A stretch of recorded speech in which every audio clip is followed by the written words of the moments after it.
નમસ્કાર, હું રાજ. આપ જોઈ રહ્યા છો સ્પાર્ક ટુડે ન્યૂઝ. નવસારીમાં આદિવાસી સમાજના આગેવાનો દ્વારા 2 જુલાઈના રોજ ડેડિયાપાડામાં મોટી જનસમર્થન રેલીનું આયોજન કરવામાં આવ્યું છે. આ અપીલ ચૈતર વસાવાના સમર્થનમાં કરવામાં આવી છે. સમાજના આગેવાનોનો દાવો છે કે આદિવાસી સમાજના લડાયક નેતા ચૈતર વસાવાને ખોટી રીતે ફસાવીને સજા આપવામાં આવી હોવાના વિરોધમાં તેમના પરિવારને સમર્થન આપવા માટે લોકો મોટી સંખ્યામાં ડેડિયાપાડા પહોંચશે. આ અંગે અનંત પટેલે જણાવ્યું હતું કે આ માત્ર એક વ્યક્તિનો મુદ્દો નથી, પરંતુ આદિવાસી સમાજના હિત અને અધિકાર માટે કામ કરનારા આગેવાનોના સમર્થનનો પ્રસંગ છે.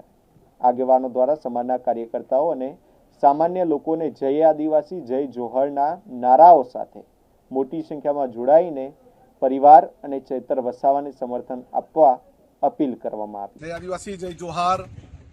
આદિવાસી સમાજના લડાયક નેતા ચેતરભાઈને ખોટી રીતે ફસાવવામાં આવીને ખોટું આકલન કરીને એને જે સજા સંભળાવવામાં આવી છે એના વિરોધમાં અમે એના પરિવારની સાથે જન સમર્થન આપવા માટે ડેડિયાપાડા જઈ રહ્યા છે. 2 તારીખે અમારે માત્ર ને માત્ર એક આદિવાસી સમાજના લડાકુ નેતા, આગેવાન, લોકોના હિતના પ્રશ્ન તેમજ આદિવાસી સમાજની સંસ્કૃતિ લઈને જે ચાલે એને જે રીતે રંજાડવામાં આવી રહ્યા છે એના વિરોધમાં અમે જન સમર્થન આપવા માટે જઈ રહ્યા છીએ.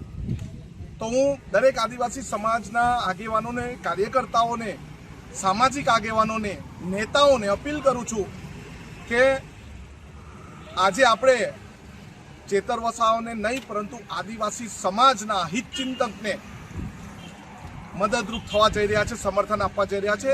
એટલે મોટી સંખ્યામાં આપણે ડેડિયાપાડા જવાનું છે અને રેલી સ્વરૂપે જવાનું છે. બધાએ ભેગા થવાનું છે અને એના પરિવારને અને એમને પણ એવું થવું જોઈએ કે જે આદિવાસી સમાજ માટે મેં આંદોલનો કર્યા છે, જે આદિવાસી સમાજની સેવા કરી છે, એ સમગ્ર સમાજ આજે મારી સાથે ઊભો છે. તો હું ફરી એકવાર તમામને ડેડિયાપાડા આવવા માટે અપીલ કરું છું. સૌને જોહાર.